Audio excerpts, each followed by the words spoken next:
కాళేశ్వరం చేరుకున్న సీఎం రేవంత్ ముందుగా ముక్తేశ్వర స్వామిని దర్శించుకుని ప్రత్యేక పూజలు చేశారు. ఆ తర్వాత పలు అభివృద్ధి పనులకు శంకుస్థాపన చేశారు. సీఎం కి ఘన స్వాగతం పలికారు ఆలయ అధికారులు, అర్చకులు.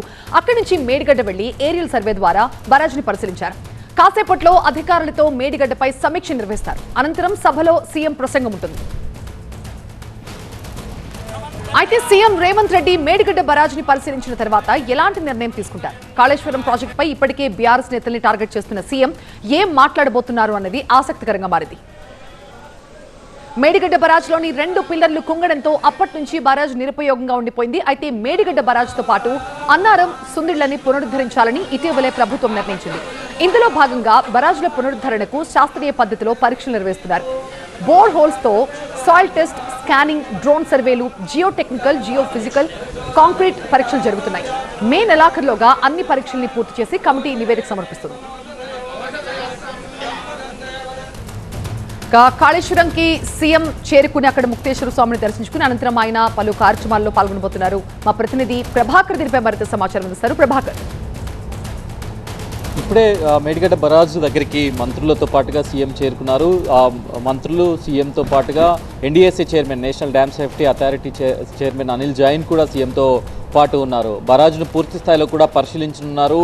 ఎక్కడెక్కడ డ్యామేజ్ జరిగింది, ఎలా దీన్ని మళ్ళీ పునరుద్ధరించాలి అనే అంశాలపైన కీలకంగా చర్చించున్నారు. ముందు నుంచి కూడా సీఎం దీనిపైనే మాట్లాడుతున్నారు. కాళేశ్వరం ప్రాజెక్టుతో 1,50,000 కోట్లు దోచుకుంది గత ప్రభుత్వం అనేది ప్రధాన ఆరోపణగా మొదటి నుంచి కూడా చూస్తున్నాం. లాస్ట్ ఎలక్షన్స్ నుంచి కూడా ఈ ఆరోపణలు వింటూనే ఉన్నాం. సో దీనిపైన ఆఫ్టర్ ఎలక్షన్స్ ప్రభుత్వంలోకి వచ్చిన తర్వాత మొదటిసారిగా ప్రతిపక్ష నేత హోదాలో ఆ రోజు రాహుల్ గాంధీతో కలిసి మేడిగడ్డ సందర్శనకు వెళ్లారు సీఎం. దాని తర్వాత మళ్ళీ అధికారంలోకి వచ్చిన తర్వాత ఈరోజు మేడిగడ్డ బరాజ్లోకి ముఖ్యమంత్రిగా వెళ్తున్నారు. సో అక్కడ మేడిగడ్డ బరాజ్కు సంబంధించి ఏ రకమైన పునరుద్ధరణ పనులు చేపట్టాలి, ఇప్పటికే దానికి సంబంధించి ఒక కోఆర్డినేషన్ కమిటీని వేశారు. ఇరిగేషన్ ఎక్స్పర్ట్స్తో, ఇంజనీర్స్తో ఒక కోఆర్డినేషన్ కమిటీని కూడా వేశారు. మే నెలాఖరులోగా దీనిపైన పూర్తి స్థాయిలో రిపోర్ట్ను కూడా అందజేయాలనేది ప్రభుత్వం ఒక డెడ్ లైన్ విధించింది. దాంతోపాటుగా సీఎం చాలా క్లియర్ ఇన్స్ట్రక్షన్స్ ఇచ్చారు.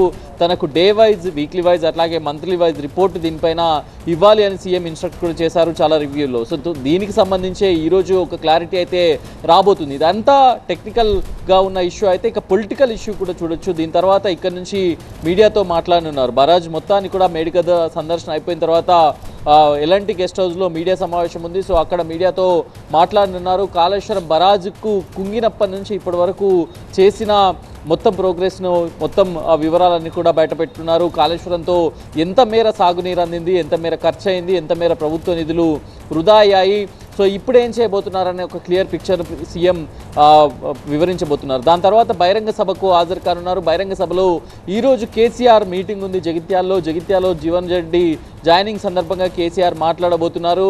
సో డెఫినెట్గా కేసీఆర్ మాట్లాడిన తర్వాతే సీఎం స్పీచ్ ఉండబోతుంది యాజ్ పర్ షెడ్యూల్.